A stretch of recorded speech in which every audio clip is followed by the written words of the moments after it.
bà nhung chia hiện chẳng nhung thời cà phê chia đây chứ bà xin kia mà luôn lên tận đây nhung thử cà phê bà cua dướng cái lá co là bay vậy mà đấy bay tụi bay đọc nặng ao quay đây thời đầu bay đây mà thường mất dương chỉ tự hiến nhưng thử cà phê tận đây dương mà đấy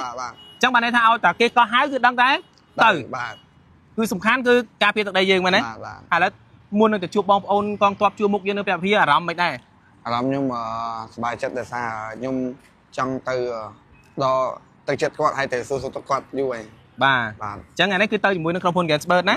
chẳng bom ôn nó khang đẹp phía nâng chip xe bom ôn con toạp thì tiết được ban chuột bà cái là có bật đá đó là bay và mưa bên kia quạt đang từ chụp bom ôn con toạp chua mục hay miên làm nào chụp bom ôn dương nơi tino bà ở con chán chẳng bà thì vậy tới cho ba xôm từ xa tật chất khai đôi kia nền tên tụi bây chụp bom ôn môi chùm luôn quạt ấp miên chỉ thả bị ca quạt ấp ban chui chỉ xong phải rẹn co tray kho mi tật cối em xem men con tái cứ quạt miên bẹ đông tật chất đại khai sờ lạnh khai họ phụ quạt miên tại ca chun po nồng mò thực tế rư có ca bằng họ chun po tam Facebook ở đây TikTok ở đây Instagram ở đây ni hai cứ chưa cùng lặng chất đọc bóng ôn con tọp nó chua mục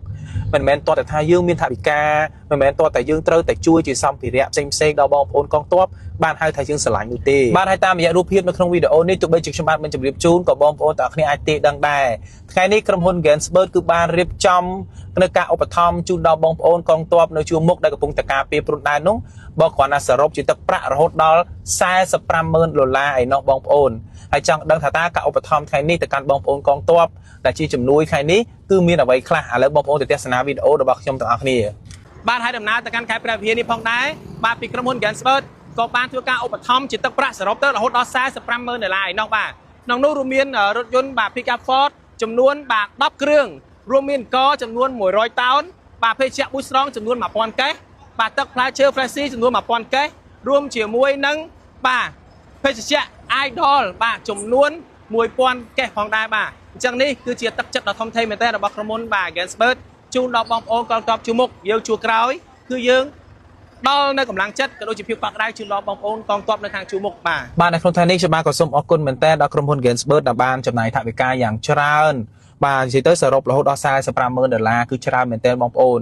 នេះគឺជាការលើកទឹកចិត្តដ៏ធំធេងមួយដែលធ្វើឲ្យបងប្អូនកងទ័ពរបស់យើងគឺគាត់មានទឹកចិត្តបន្តទៀតហើយគាត់មានអារម្មណ៍ថាគាត់គឺពិតជាមិនឯកោទេបងប្អូនហើយថ្ងៃនេះក៏មានការចូលរួមពីសិល្បករសិល្បករនេះក៏ដូចជា influencer ល្បីៗផងដែរដើម្បីចូលរួមបាទលើកទឹកចិត្តដល់បងប្អូនកងទ័ពរបស់យើងទោះបីជាអ្នកខ្លះបានទៅដល់អ្នកខ្លះមិនបានទៅដល់ប៉ុន្តែយើងមានគោលដៅតែមួយគឺខ្មែរស្រឡាញ់ខ្មែរហើយសូមបញ្ជាក់ម្ដងទៀតបងប្អូនណាថ្ងៃនេះក្រុមហ៊ុន Gensburg យើងមានការជូនជារថយន្តបាទ Pick Up Ford រហូតដល់10គ្រឿងបងប្អូនបាទហើយទឹកផ្លែឈើ Freshy រហូតដល់1000កេសបាទភេសជ្ជៈ Idol រហូតដល់1000កេសបាទភេសជ្ជៈ Boost Strong រហូតដល់1000កេសនិងអង្គរ100តោនបាទដែលគិតជាទឹកប្រាក់រហូតដល់$45,000សហរដ្ឋអាមេរិកបងប្អូនបាទពិតជាច្រើនមែនទែនបាទហើយក្នុងនាមខ្ញុំបាទគឺជាកូនខ្មែរមួយរូបខ្ញុំបាទក៏សូមជូនពរដល់បងប្អូនកងទ័ពដែលកំពុងតែឈរជើងនៅតាមបណ្ដោយព្រំដែនរបស់យើងទាំងអស់សូមឲ្យជួបប្រទះតែនឹងបាទសុខសុវត្ថិភាពជាពិសេសគឺមានសុខភាពល្អកម្លាំងពលំមាំមួនដើម្បីការពារជាតិការពារទឹកដីរបស់យើងហើយពួកយើងនៅជួរក្រោយគឺនៅតែឈរដើម្បីលើកទឹកចិត្តដល់បងប្អូនកងទ័ពជួរមុខជានិច្ចបាទសូមអរគុណបងប្អូនដែលបានទស្សនាវីដេអូនេះសូមជូនពរបងប្អូនទាំងអស់គ្នាសុខភាពល្អសំណាងល្អទាំងអស់គ្នា